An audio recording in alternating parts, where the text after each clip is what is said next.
ಇದೆಲ್ಲ ಟೆಕ್ನಾಲಜಿ. ಈಗ ಒಂದು ಕೆಮಿಕಲ್ ಅನಾಲಿಸಿಸ್ ಮಾಡಬೇಕೆ ಇಂಥ ಮೆಥಡ್ ಉಪಯೋಗಿಸ್ತಾರೆ. ಅದನ್ನು ಶಾರ್ಟ್ಕಟ್ ಮಾಡಿ ಬೇಗ ಹೇಳ್ಬಿಡಿ ಅಂತಂದರೆ ಆಗೋದಿಲ್ಲ. ಅದನ್ನು ಮಾಡಿ ಅವರು ಆದಷ್ಟು ಬೇಗ ನಮಗೆ ವರದಿಯನ್ನು ಕೊಡಲೇಬೇಕು.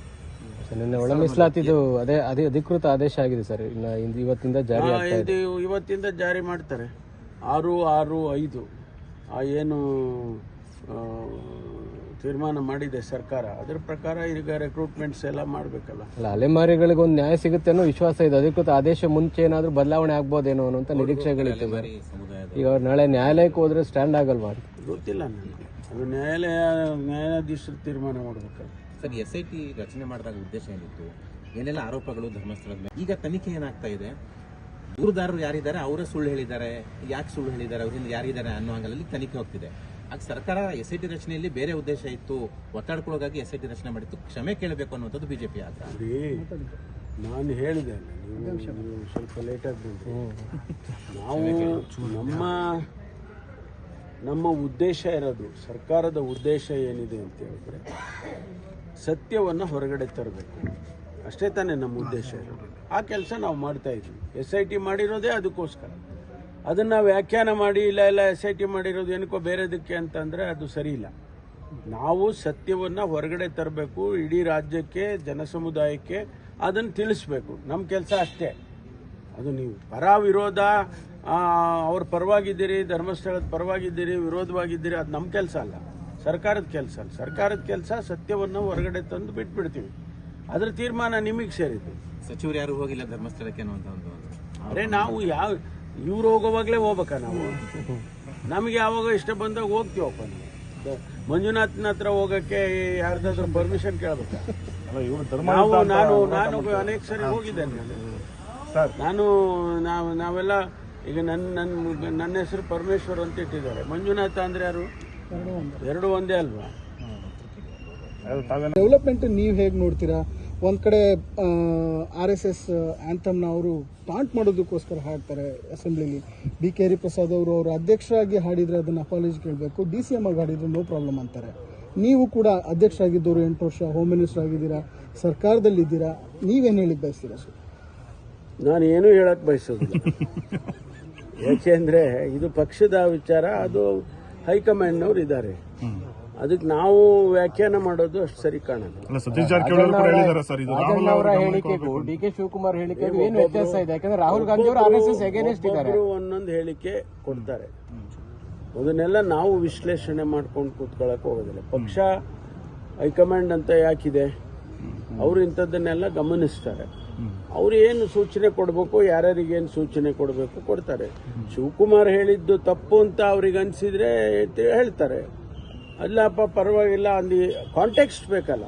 ಯಾವ ಕಾಂಟೆಕ್ಸ್ಟ್ನಲ್ಲಿ ಹೇಳಿದ್ದಾರೆ ಅಂತೇಳಿ ಅವ್ರು ಎಕ್ಸಾಮಿನ್ ಮಾಡಿ ಇದು ಆ ಕಾಂಟೆಕ್ಸ್ಟ್ನಲ್ಲಿ ಹೇಳಿರೋದು ಬೇರೆ ತಪ್ಪಿಲ್ಲ ಅಂತ ಅಂದರೆ ಅದನ್ನು ಅವರಿಗೆ ಹೇಳ್ತಾರೆ. ಬಟ್ BJP ಅವರು DK ಶಿವಕುಮಾರ್ ಅವರು ನಮಗೆ ಹತ್ರ ಆಗ್ತಿದ್ದಾರೆ, ಸಾಫ್ಟ್ ಹಿಂದುತ್ವ ತೋರಿಸ್ತಿದ್ದಾರೆ, ಈ ರೀತಿ ಹೇಳಿಕೆಗಳು. ವಿಶ್ಲೇಷಣೆಗಳಿಗೆ ನಾನು ಕಾಮೆಂಟ್ ಮಾಡಕ್ಕೆ ಹೋಗೋದಿಲ್ಲ. RSS ಗೀತೆ ಹೇಳಿದ್ದು ಸರಿ ಅಂತೀರಾ ಸರ್? ನಾನು ಹೇಳಿದ್ನಲ್ಲ, ನಾನು ಯಾವುದನ್ನು ಕೂಡ ಸರಿ ಇಲ್ಲ ಅಂತೇಳಿ ನಾನು ವ್ಯಾಖ್ಯಾನ ಮಾಡಕ್ಕೆ ಹೋಗೋದಿಲ್ಲ.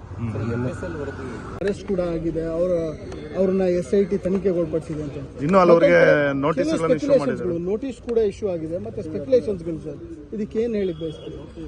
ಅಲ್ಲ, ತನಿಖೆ ಬಹಳ ಗಂಭೀರವಾಗಿ ತನಿಖೆ ನಡೀತಾ ಇದೆ. ಯಾಕೆಂದರೆ ಒಂದು ಕೋಟ್ಯಾಂತರ ಭಕ್ತಾದಿಗಳು ಧರ್ಮಸ್ಥಳದ ಬಗ್ಗೆ ಆತಂಕವನ್ನು ವ್ಯಕ್ತ ಮಾಡಿದ್ದಾರೆ. ಸತ್ಯ ಏನಾದರೂ ಹೊರಗಡೆ ಬರಬೇಕು ಅಂತ ಕಾಯ್ತಾ ಇದ್ದಾರೆ. ಅದಕ್ಕೆ ಸ್ವಾಭಾವಿಕವಾಗಿ SITಗೆ ಅವ್ರ ಮೇಲೆ ಜವಾಬ್ದಾರಿ ಹೆಚ್ಚಿದೆ.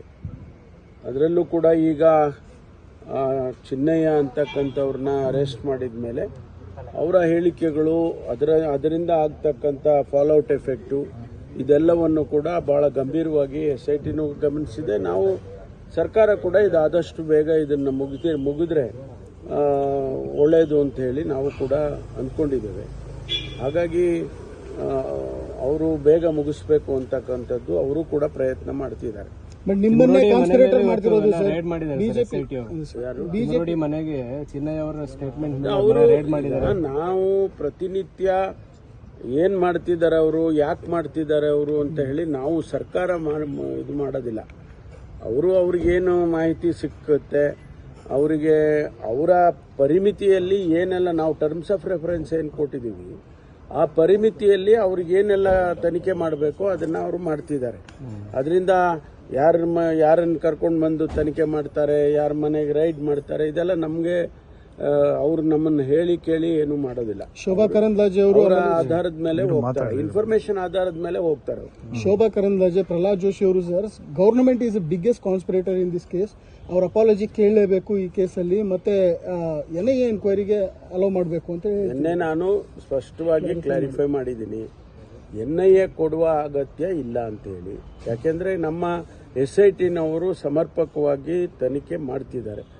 ಅದರಲ್ಲೇನಾದರೂ ಲೋಪ ಇದೆ ಅಂತ ಹೇಳಿ ಕಂಡು ಬಂದರೆ ಅದು ಬೇರೆ ವಿಚಾರ. ಈಗ ಅವರು ತನಿಖೆ ಮಾಡಿ ವರದಿ ಕೊಡೋವರೆಗೂ ಕೂಡ ಹೆಂಗೆ ನಾವು ಹೇಳೋದು? ಅದು ಸರಿ ಇಲ್ಲ ಅಂತ ಹೇಳಬೇಕಾದ್ರೆ ಏನಾದರೂ ಒಂದು ಬೇಕಲ್ಲ, ಒಂದು ಮಾನದಂಡ ಇಟ್ಕೊಂಡು ನಾವು ಮಾತಾಡಬೇಕಾಗುತ್ತೆ. ಅದರಿಂದ ಸದ್ಯದ ಪರಿಸ್ಥಿತಿಯಲ್ಲಿ NIA ಕೊಡೋ ಅಗತ್ಯ ಇಲ್ಲ. ನಮ್ಮ SIT ಅವರು ತನಿಖೆಯನ್ನು ಮಾಡ್ತಿದ್ದಾರೆ. ಅವರು ವರದಿ ಬಂದ ನಂತರ ಅದಕ್ಕೆ ಪರ ವಿರೋಧ ಸ್ವಾಭಾವಿಕವಾಗಿ ಚರ್ಚೆ ಆಗುತ್ತೆ. ಆನಂತರ ಸರ್ಕಾರದ ಹಂತದಲ್ಲಿ ನಾವೇನು ತೀರ್ಮಾನ ಮಾಡಬೇಕು ಮಾಡ್ತೀವಿ. ಬಟ್ ನಿಮ್ಮನ್ನೇ ಕಾನ್ಸ್ಪಿರೇಟರ್ ಅಂತಿರೋದು ಸರ್ ಅವರು. ಗವರ್ನಮೆಂಟ್ ಅಕ್ಯುಸೇಷನ್ ಮಾಡೋದು ಬಹಳ ಸುಲಭ. ಆ ಅಕ್ಯುಸೇಷನ್ ಸಮರ್ಥನೆ ಮಾಡ್ಕೋಬೇಕಲ್ಲ. ಯಾವ ಆಧಾರದ ಮೇಲೆ ಸರ್ಕಾರವನ್ನು ತಪ್ಪಿತಸ್ಥರು ಅಂತ ಹೇಳಕ್ಕಾಗುತ್ತೆ? ನಾವು ಎಲ್ಲ ರೀತಿಯ ಕ್ರಮವನ್ನು ತೆಗೆದುಕೊಂಡಿದ್ದೇವೆ. SIT ಕಾನ್ಸ್ಟಿಟ್ಯೂಟ್ ಮಾಡಿರೋದೇ ಕಾನ್ಸ್ಪಿರೆಸಿ ಅಂದರೆ ಇನ್ನು ಅದಕ್ಕಿಂತ ನಾವು ಇನ್ನೇನು ವಿಪರ್ಯಾಸ ಅಂತ ಹೇಳ್ಬೇಕಷ್ಟೇ. ಅವರು ಸಮಾವೇಶ ಮಾಡ್ಲಿಕ್ಕೆ ಹೊರಟಿದ್ದಾರೆ ಸರ್ ಧರ್ಮಸ್ಥಳದಲ್ಲಿ ಅವರಿಗೆ ಬಿಟ್ಟಿರ್ತಕ್ಕಂಥದ್ದು, ಅವ್ರು ಏನ್ ಬೇಕಾದ್ರೂ ಮಾಡ್ಲಿ ಸರ್. ನೀವು ಸೀನಿಯರ್